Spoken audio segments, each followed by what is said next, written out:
all about fourth position, and I called it Fourth Position Follies, which is kind of fun. I thought it was a cute little title, because fourth position seems to be kind of a little neglected of a position in teaching and in learning. And you may find that you're not spending so much time in fourth position, and then when you get into different sonatas or concerto work or even orchestral work where you have to be in fourth position, that you feel a little insecure. And maybe you can read fourth position fine, but your intonation is not as solid as other positions.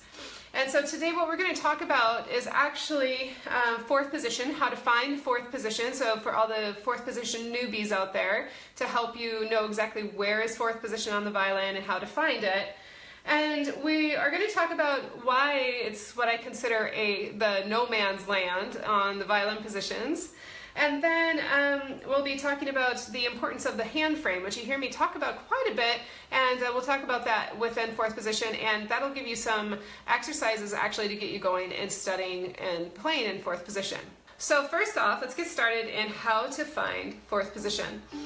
So fourth position, if you're playing in first position,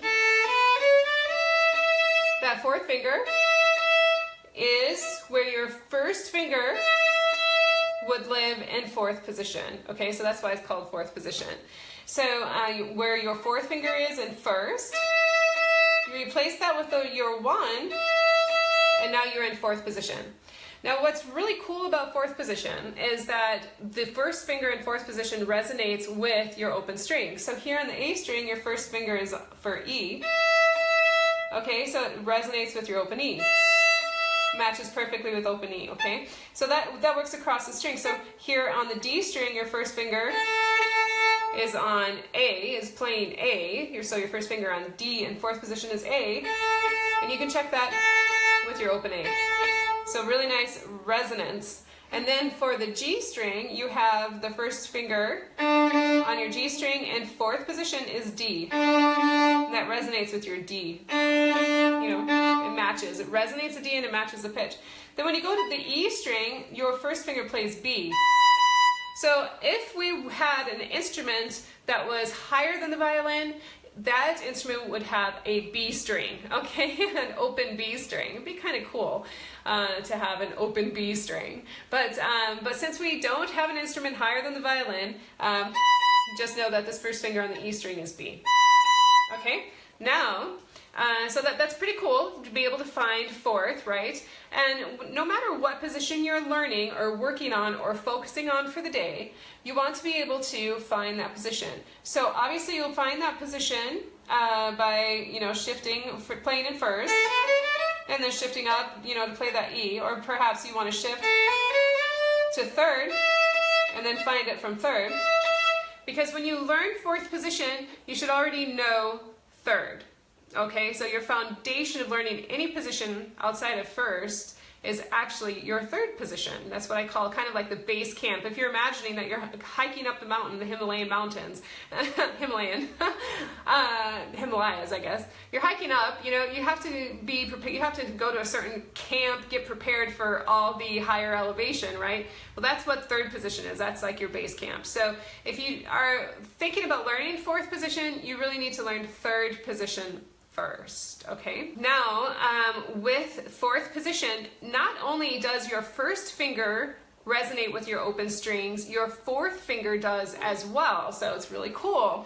So I'll show you that. So on the A string, you have your first finger on A, and for, that'll be E, and then your A, your fourth finger is playing A on A. Isn't that awesome? So that's one of the huge benefits to fourth position for listening, is that your fingers, your first and 4, which is setting up your hand frame, is blocking out the hand frame, and they're on your same names of your open string. So on the D string, your first finger is playing A, fourth finger is playing D on the D, okay? So that's a fun exercise you can walk away with from this video specifically. So you have first finger and fourth on G for D, and then your fourth finger plays G on G, okay? So that's how that works. So you can even do an exercise where you're playing in fourth just during 1 to 4, okay? So get your hand frame set up.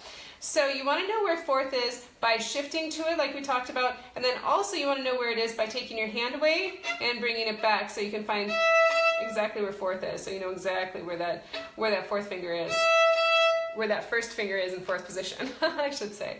Okay, so that is some wonderful exercises to get you going. And then as far as what the title of our video is, fourth position follies, I call fourth position no man's land. If you've worked with me, watched some of my videos and my training videos, you've heard me say this before, that fourth position is no man's land. So why do I call it no man's land?